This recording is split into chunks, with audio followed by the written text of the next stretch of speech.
All right, so did y'all get a run at this thing rolling down the ramp?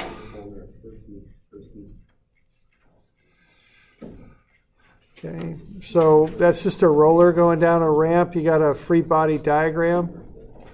And then did y'all get equations for that? Why don't you just take a couple minutes and knock those out if you haven't, okay?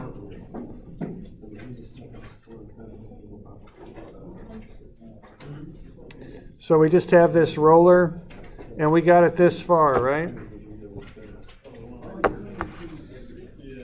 So what is this? Is this 353 or something? I can't remember. 352. All right. So take 5 minutes and just try and kick out some equations for that, and then we'll look. I've got a final exam review too. So why don't you just, if you haven't, see if you can knock out some equations with that. Okay.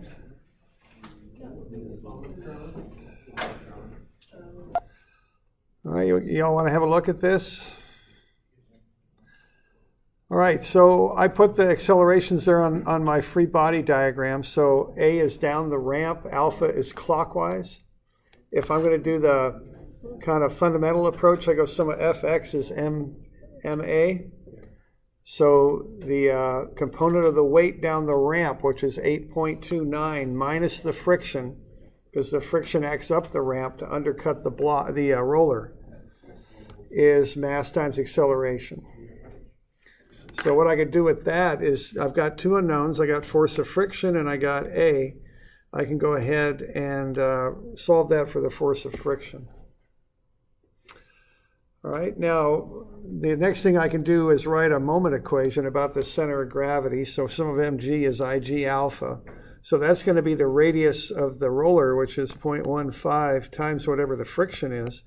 And what I'm doing there, I'm calling clockwise positive then, okay? So it is important that you assume these in such a way that they agree with one another. And what I mean by that is if the thing is accelerating down the ramp, then alpha has to be clockwise. Those two go together, all right? You have to make consistent assumptions there when you do that. All right.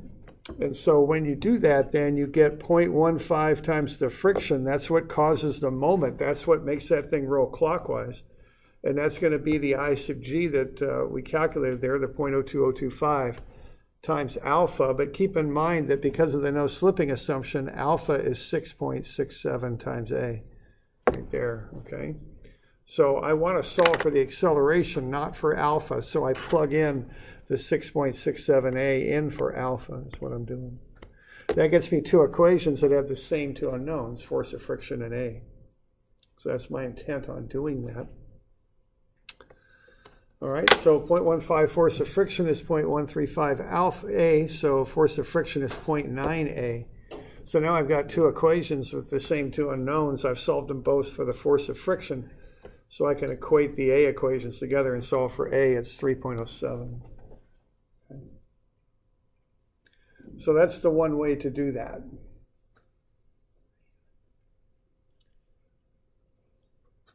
So we got any questions on that bit?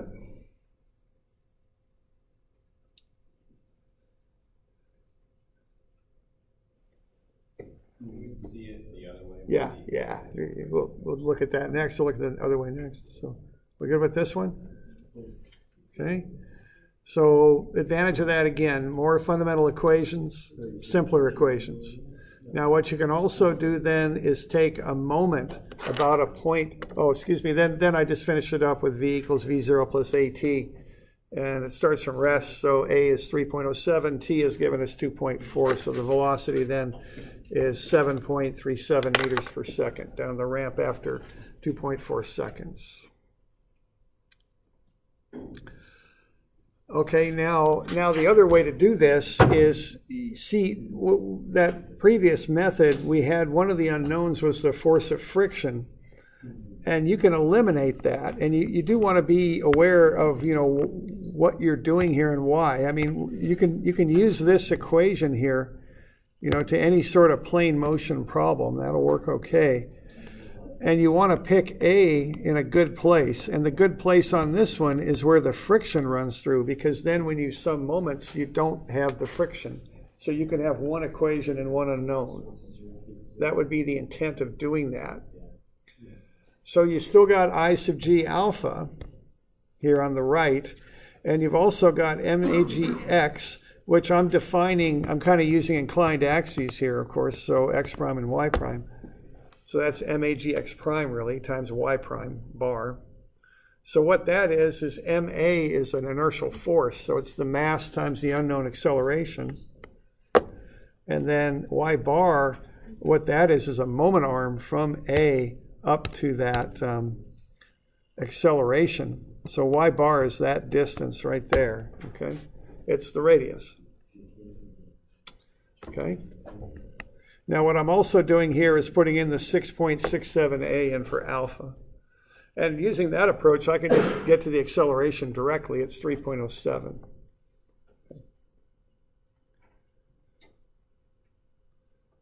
So we doing all right with that?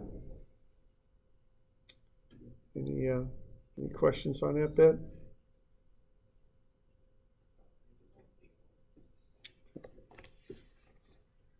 All right. Now to check the slipping, what you want to do is first figure out how much friction is required to make this system all fit together. So I derived earlier when I developed those separate equations that the force of friction is 0.9 times A. I've got A, it's 3.07. So the actual friction for my analysis is 2.76. What I want to then do is make sure that this system can develop that much friction, keeping in mind that friction is a reactive force. So I want to find the maximum possible friction, which is mu Fn, which I'd use the static coefficient of friction. So 0.4 times the normal that I calculated there earlier, cosine 28 times the weight, there's the normal right there. So mu sub s times the normal gets me 6.24. So this system can develop 6.24 newtons of friction. It only needs 2.76, so it's fine. This will work. It has, the coefficient of friction is high enough such that I can actually develop the friction that's required here. Okay. So this friction, see, creates two of the answers. This friction has to be just exactly right such that it creates the acceleration of 3.07 and whatever the alpha is that corresponds to that with no slipping. So that's why that's kind of a number we want to go back and check and make sure it works. Okay.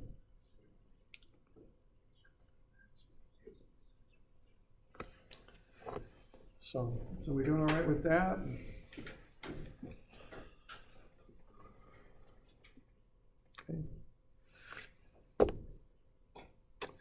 All right, so that's just some review of some of these things. We went through that swinging door for the fixed axis rotation, and then we went through this stuff here, okay, for free plane motion with a rolling object. Okay. All right, so we got our final coming up on Tuesday at 2:30. Okay, I guess we all good with this? Any questions? We're good with this bit? Okay. So the final's at 2:30 on Tuesday. Now let's have a look at that a little bit. In class here I handed out a review list, and that's available in Moodle too. So why don't we have a look at that?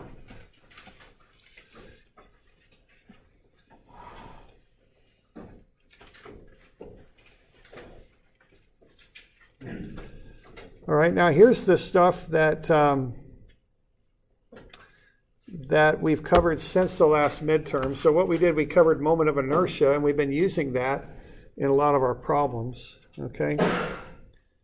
So you want to be comfortable being able to calculate a moment of inertia. And then we did rigid body kinetics. And the kind of the intro information on that is wheels that either slip or roll without slipping. The default assumption generally is that they roll without slipping. And then we also talked a little bit about drag wheels and drive wheels. Okay, the difference, how friction acts differently on them. All right, so this rigid body kinetics, rigid body means an object, not just a point, but an object with dimensions. Kinetics means things that cause motion, and analyzing things to determine what motion would be caused, okay? So there's three versions of it. There's translation, fixed axis rotation, and general plane motion. So when you get a problem that involves some of this, step one is to determine what kind you got, okay? Translation is when something just moves in some sort of reasonable path on a surface usually, or it could be, I guess, thrown through space, all right? But you're not considering the object rotating. You're just looking at how it slides, basically, or moves in a path. The normal things you're doing there is you're looking for normal forces on wheels and supports, and you're finding the acceleration before something tips, okay? So that's what you're doing there. Normally what you use to accomplish that is this equation right here.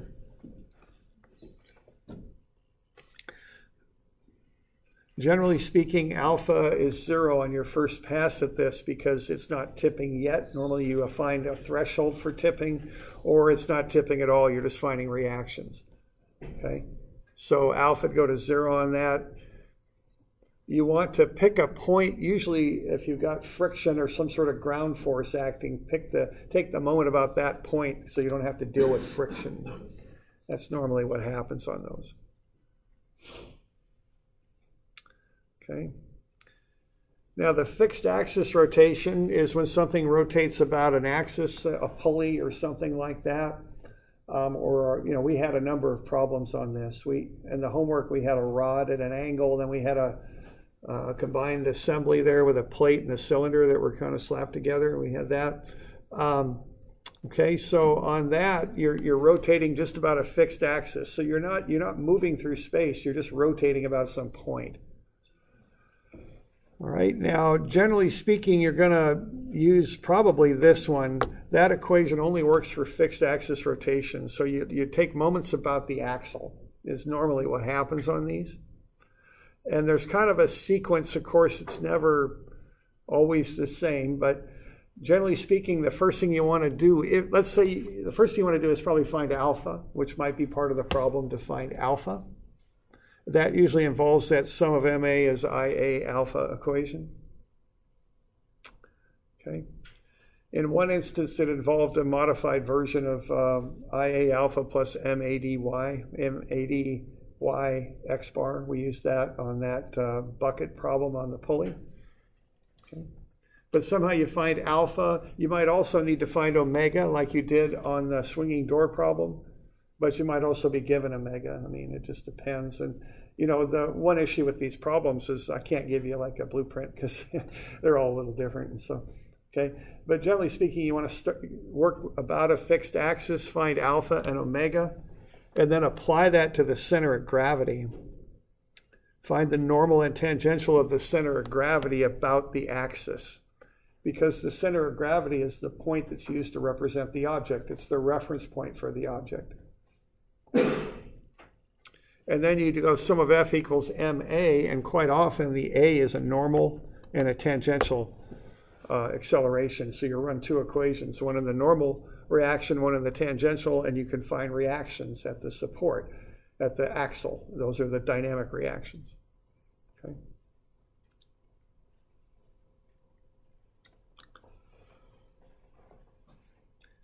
Okay, the general plane motion stuff,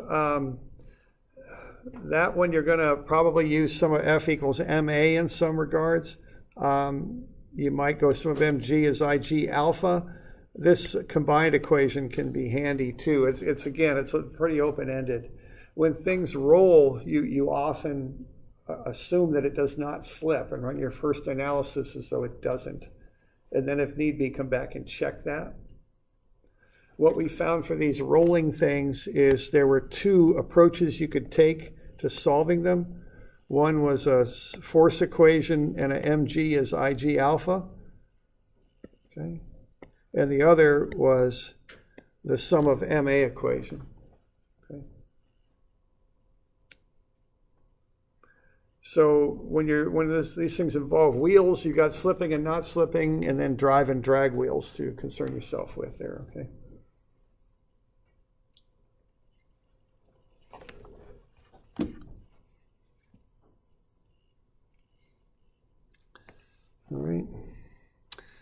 Now, also post in Moodle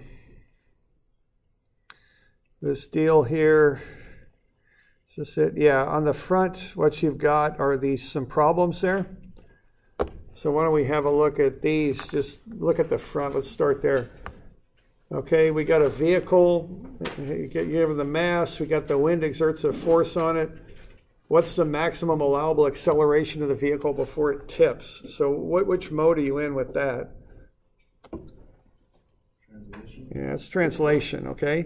So you want to get comfortable with first identifying what you got, and then how you're going to approach this thing. Which way is it going to tip?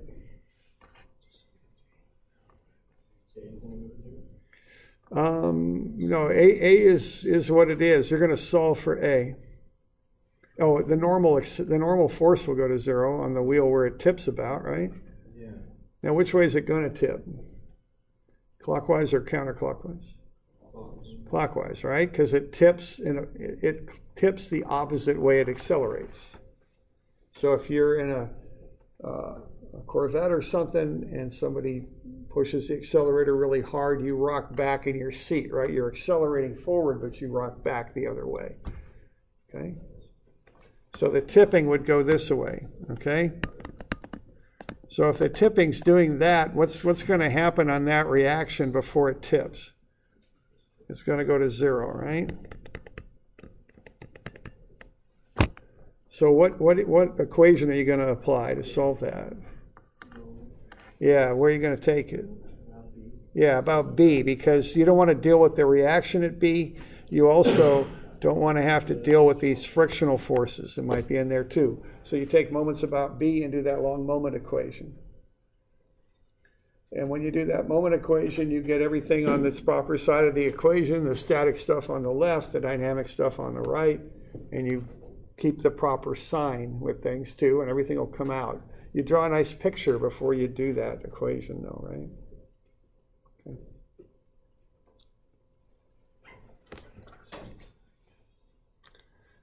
Okay. All right, we've got a disk shown with a rectangular plate attached to it. The disk and plate rotate together about a fixed frictionless axle through the center of the disk. Find the reactions on the axle. So what are we dealing with there? Yeah, it's fixed axis rotation. It's right in the problem statement, right? All right. So on that one, what? You got omega. You need to find what to get this done? What's the sequence? What are you thinking about on this thing? Yeah, you got to find alpha. Now, how are you going to find alpha? Yeah, there you go. Now, you can use that special equation, right? Like that. That only works for fixed axis rotation. Okay? So you're going to find alpha, and then once you got alpha, then you can get what? What the next thing? What's the next step?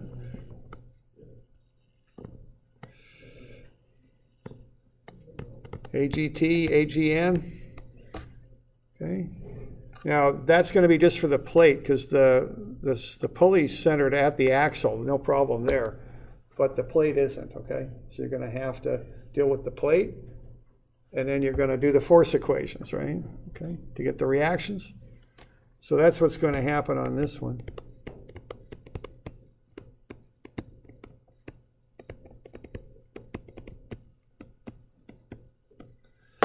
Like so. Okay.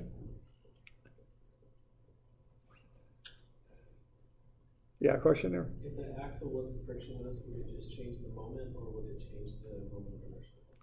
If the axle wasn't frictionless, so if the axle had friction, all it changes is the moment. And you're going to have a negative, well, yeah, friction resists motion. So omega's coming around clockwise. If so, you'd have a frictional moment that would just go into the moment equation. That's the only place it would happen. It'd be like that. So it'd be a negative probably when you put it in. Okay. All right. Other questions on that? So the moment of inertia,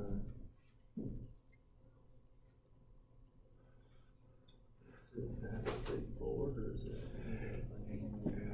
Yeah, the moment of inertia, I don't know, I hesitate to use straightforward in any context with dynamics sometimes, but the moment of inertia will be the moment of inertia of a disk plus the moment of inertia of that offset rectangle. Right. So you handle the separate pieces and just combine them to get a total. Okay. That's all you got to do. So don't. So you have the transfer axis theorem to show the plate, right?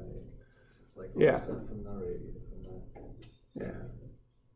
Yeah, you're going to have to do transfer axis theorem. You got to find G for the rectangle, find the distance to the axle. We'll just add those together. Yeah, get a total. Sort of moment of inertia of this Right. entire Yeah. object system. Yeah. That'll This, go right in. yeah, in this regards, it's like that plate and the cylinder thing where we found them separately and just dealt with them separately through the whole problem. You know, you can do that again. Don't mess this up. You know, you want that disc because it's centered right at the axle. That's just 1/2 mr squared. So don't go figuring out a G for the whole system or anything like that. That's going to get into a mess. So just handle the rectangle separately and add it in. Yeah. Okay. All right. All right. Now we got a spool. We're going to pull on it. All right. Hint, the spool rolls to the right. So we're dealing with a general plane motion problem there and rolling. So we're going to assume the thing doesn't slip, right? Okay. And we're going to get a nice picture of that. We're going to, okay. And you're given information on the,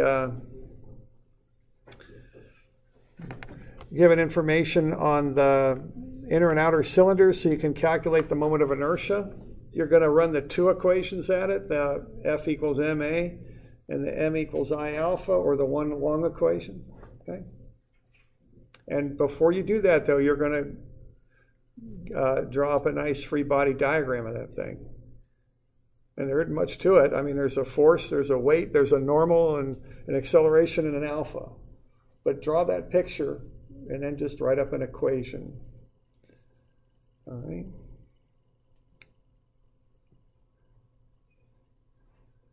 And what I want to encourage you on this stuff, I don't know, I'm trying to lay this stuff out for you as best I can, so you got a good idea how to approach these. But if you get hung up on something, just power through it using the methods that I'm teaching you. Don't go off on a tangent and start pulling something from physics or something and trying to solve it that way. That's, generally speaking, that doesn't work out real well, okay? Apply what I'm teaching you. It's better to make a couple little mistakes that I'll take a couple points off of and a method I could follow than it is to go off somewhere else and try and come up with some new solution. And I'm saying this from experience. I've seen people do that sometimes. I think what they do, they draw on their physics background and they start pulling in some things. So don't go there, okay? Don't do that. Just stay in the lane. Make a few mistakes in the process. That's okay. Those are a couple points here and there. But if you get too far out, that can be kind of tough. So just stick with what I'm teaching you. Power, if you can't, there's one little piece of it you don't get, just work your way through it somehow and show me you know how to do the pieces after that. Don't stop. Just keep going through, okay? And make sure I can follow what the heck you're doing too, so I can grade it, all right? And that's good advice for next year too, because you'll take some stuff next year they'll push on you a little bit, okay? That's how it is, and it's that way for everybody. Don't worry about it. It's fine. Okay. All right. So, okay with that, you got solutions on the back, or frankly done a little hurriedly before I had a meeting this morning. So if there's any bust, just email me or something. We'll clean it up. But I think we're pretty good on them. Okay. All right, and I'll post those in Moodle too. Okay.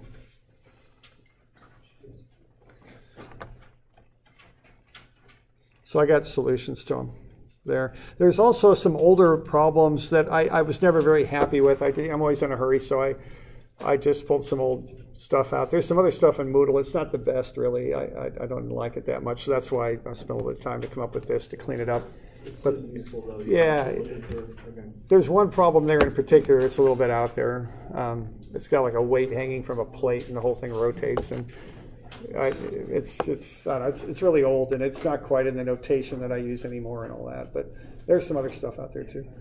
Okay, now as far as the final goes, so the final will be on this stuff, but there's some other stuff too that we could have on the final, and we will have. So let's talk about that real quick, okay? And the other stuff is some stuff from before. So the other stuff is going to be work energy. And what I would encourage you to do is just kind of go back to that second midterm and have a look. I believe I posted a key for it too. But you know, that work energy stuff, just identify it. Things that move up and down, things that are based on distances, springs, stuff like that. Yeah, question? So there would be like 50-50 versus 50 or something? Yeah, something on that order, yeah. But the stuff before will not be open-ended. There's two topics I'm going to cover. And, you know, the first one's work energy. And, you know, there's homework on that, those 3 homework problems especially, and then the midterm. And then also momentum, okay? The momentum will be pretty straight up. You know, look at the midterm, look at some of that stuff. But I'm not going really back to the calculus stuff in the first midterm. I'm not doing that, you know. I'm basically covering the stuff since the last midterm, plus work energy, plus momentum. That's what I'm looking at doing, okay? All right.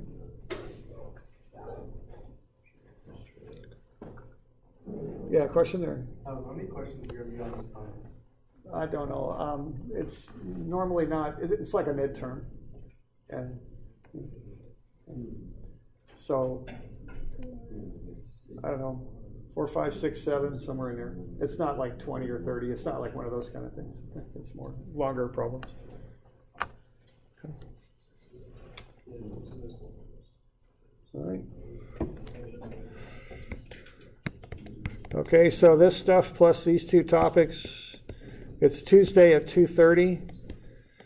If you're an online student, you can't make that, let me know. Or, you know, if you have OSU conflicts too, I know sometimes people do, you could talk to me about it. We could figure something out, okay?